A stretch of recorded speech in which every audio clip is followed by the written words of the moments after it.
Closed behind them, Mia Corva took out her tablet and quickly pressed a few buttons to bring up the information on her family's ranch.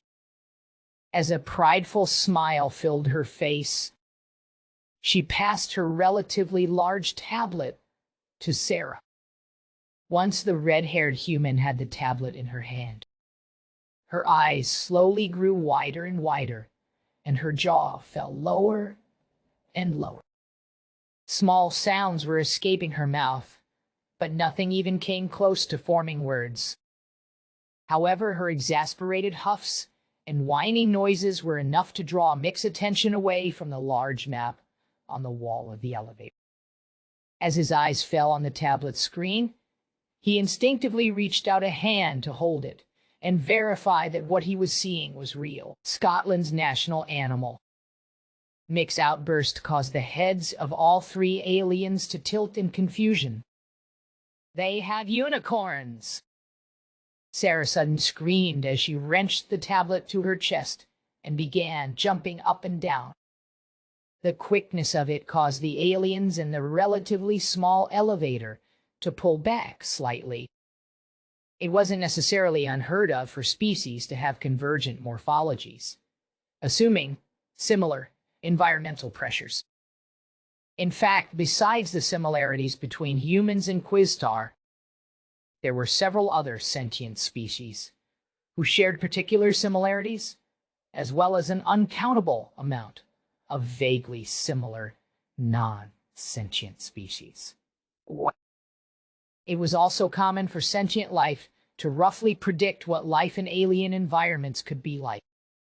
However, it was somewhat rare for a species to already have a name and affinity for an alien species they have never before encountered in reality.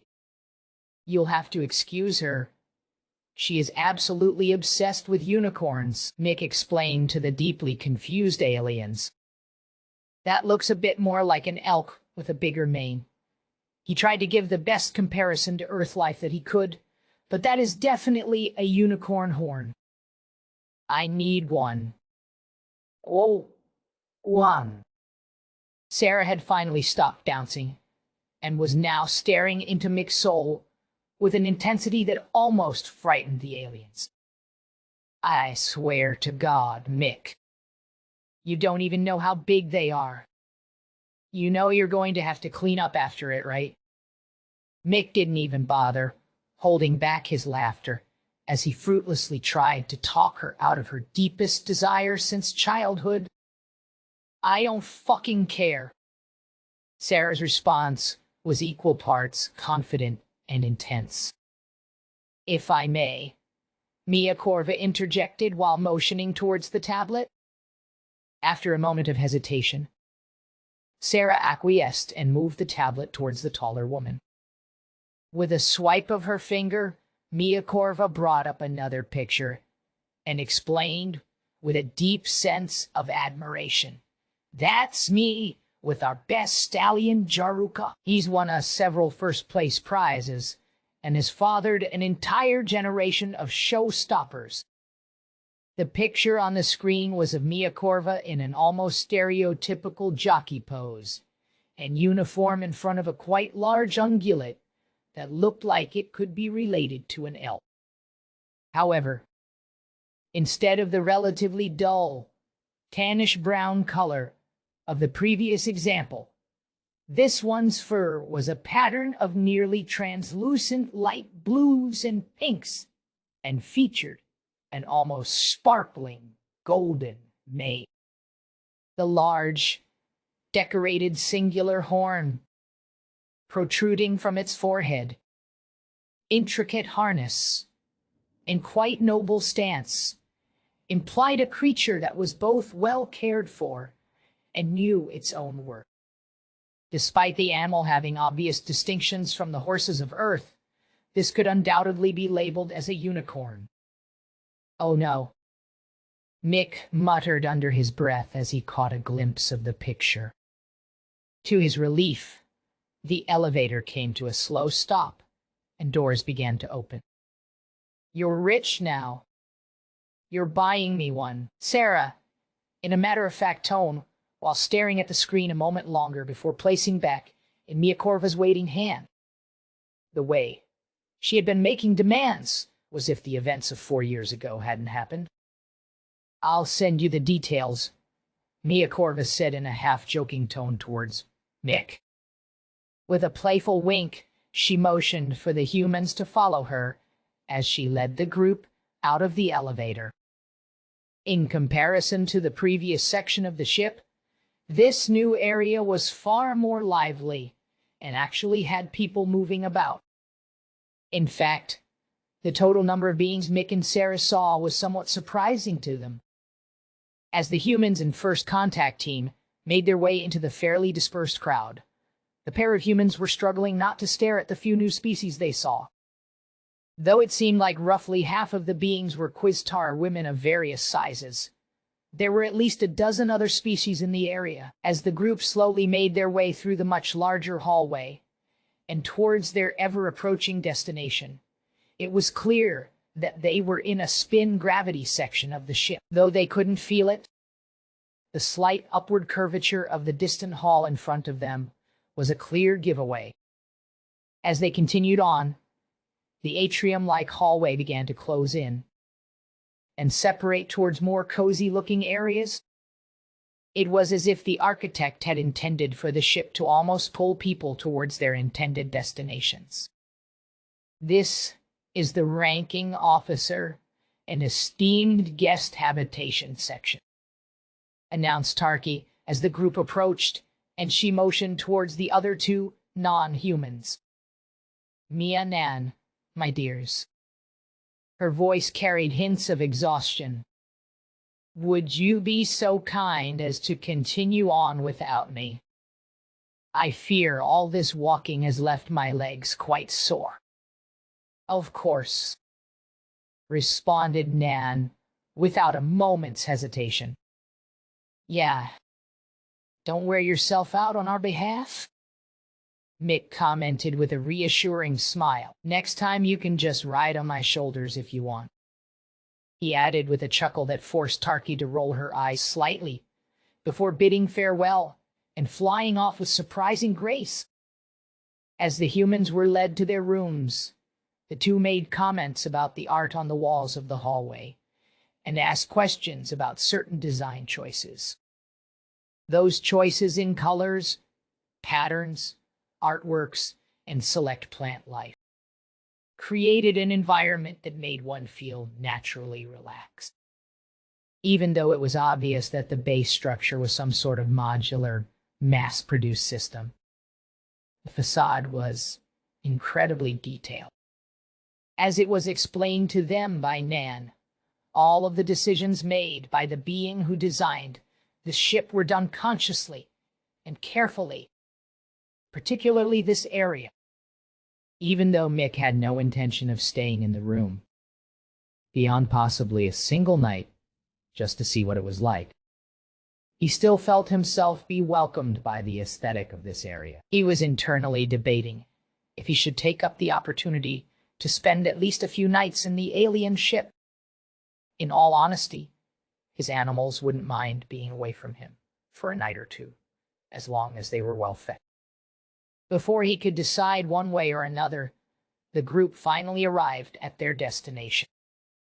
"And these are your rooms," Miakorva told the humans while motioning towards the doors on either side of the relatively thin hallway.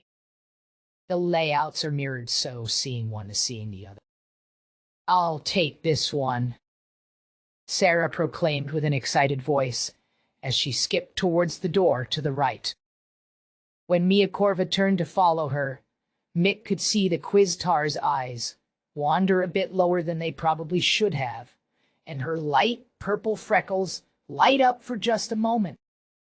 Mick silently laughed to himself and wished the blue woman Godspeed as he turned towards the other door. "By the way, I've been meaning to ask you."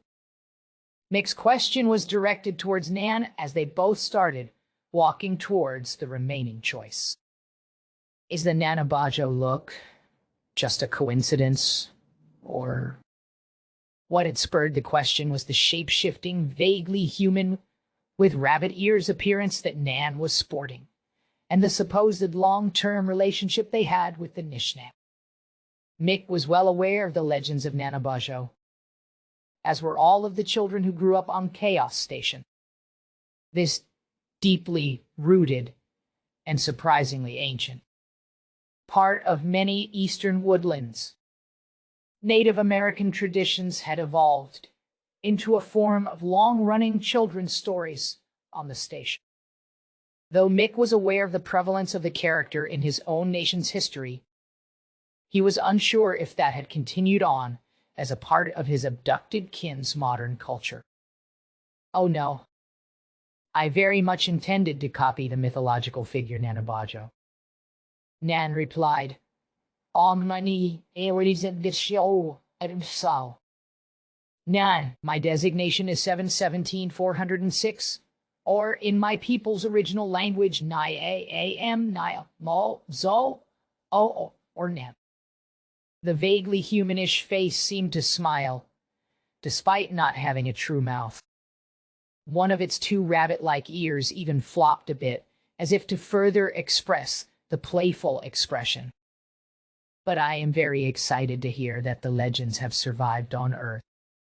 I was concerned they had been lost when I learned of the events that had transpired on Earth.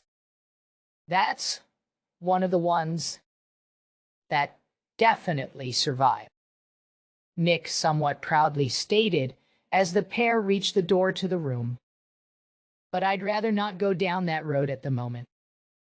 Shit gets dark fast." Following the very simply explained image above the A panel mounted next to the door, Mick placed his hand on the panel for a moment, and the door slid open with an artificial ding.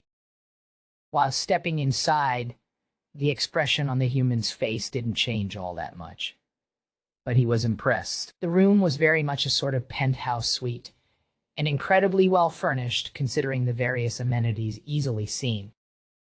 He could very well spend the next 2 weeks here comfortably and not have to leave till they arrive back at Mars. "I can certainly understand that," Nan replied solemnly as they crossed the threshold into the room. However, their tonal shift into a far more pleasant tone as the changed subjects was almost shocking. "This room has basically anything you could ask for. Minus, of course, certain forms of entertainment. You gotta find those for yourself, possibly at one of our public socializing areas." That last part was said with an uncanny but quite cheeky grin. "CSS," Mick replied with the sound of sarcastic disappointment. "Some host you are." Though it was somewhat strange cracking jokes with something that was so alien-looking, Mick found it surprisingly easy to talk to Nan as the biomechanical robot stood near the door, and Mick slowly paced the room. The human finally let his expression contort to show that he was impressed. "I can dig it. If it's got a fishing pond, then it's got my ship beat, hands down. Your room and this ship have many amenities." Nan started with building laughter in their somewhat artificial-sounding voice. "However, that is one we do not have." "Ah, bummer," Mick nonchalantly replied. He figured as much, but he didn't want to assume. "I see my tiny little ship has something going for it." "Yes, actually." Nan's voice had shifted a bit too abruptly into a far more inquisitive tone. "The integrated aquaculture and botanics section of your ship is genuinely impressive, especially for its size. Even the Hammer's food production and botanical systems, though much larger and more efficient, can't really compare to what you have on your ship. Hey, speaking of which," Mick had felt like he had seen enough of the ship and was starting to get the itch to relax in his garden. Can you do me a favor and contact Tens? I want to see if he wants to go fishing. However, before Nan could respond, a small knock came from the still open door. Excuse me, I didn't mean to interrupt, but my translator couldn't help but pick up a word for fishing. The somewhat small and squeaky voice drew the pair's attention towards the door. A snout that looked to be a cross between a beaver and an otter was peeking through the doorway and was now looking at Mick with an increasingly surprised expression. Aho, Nikan. I didn't know there was another Nishnab besides Tens on board. The Gardens of Deathworlders, Part 8 Han. Ever been fishing in space? On. Insert half-baked reference here. Here. This chapter is kinda short because I rewrote it like 4 times over the past 4 days. Either sorry or you're welcome, whichever you prefer. Also, for relevant context, Admiral Axica is 276-228 cm. Fish on. The squeaks and chirps that had translated into those words were so adorable that Mick was starting to get giggly. The extreme difference between the high-pitched noises of the Kayamic and the fairly neutral tone of the synthetic human voice of Mike's translator forced a huge smile on his face. To Mick's eyes, these relatively small and quite furry mammals could have easily passed as a form of chimeric Earth life.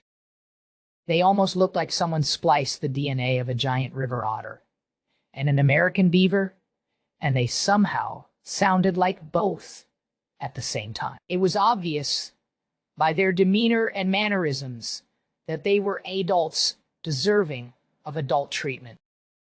However, their huggable appearance triggered a protective instinct in Mick. Be careful. Some of those big ones are stronger than you think. Mick called out to the pair of mammals that had chosen a fishing pond a little ways down from where he, Tens, and Binko had their poles in the water. The sound of his relative deep and booming voice was muffled by the rows of hydroponic systems that had been carefully arranged throughout the agricultural ring of his ship. Between the polymer and aluminum frames of vertical growing racks, the well-pruned foliage of various dwarf fruit trees, an occasional patch, tall-growing staple crop, any sounds were heavily dull. It didn't matter that they were in a large circular metal tube. The forest of carefully cultivated life that surrounded them treated his voice with the same indifference that a real forest on Earth would. Just below Mick sat a large open grate, which granted him and his companions an experience akin to ice fishing. Though Mick liked to call them his fishing ponds, in reality, they would be more accurately described as large, complex aquaculture tanks. The few species of freshwater life which inhabited these artificial ponds were all specifically chosen as living components of a complex life system. They hadn't been intended for sporting purposes or entertainment, despite how some people use them. However, the size and configuration of the standard tanks provided their occupants with enough space to ensure a fun, if short, fight with an angler. Don't worry about them. Binko tried to reassure Nick. Worst comes to worst and one of them gets pulled in, they're semi-aquatic predators. Honestly, Tens chimed in. I'm surprised one of them hasn't jumped in on their own yet. By the clouds. Imagine how angry their spouses would be, those two going back to their quarters damp, but having neglected to invite their better halves along for the swim. Binko's cackling laughter almost reminded Mick of ravens he had seen in videos. Speaking of, Mick couldn't help it. He needed some guy talk after being more or less alone for the past 6 months. So you and Tarky? Mick shot a cheeky smirk towards Binko. Married for over 10 years now. Inko replied with a sense of beaming pride.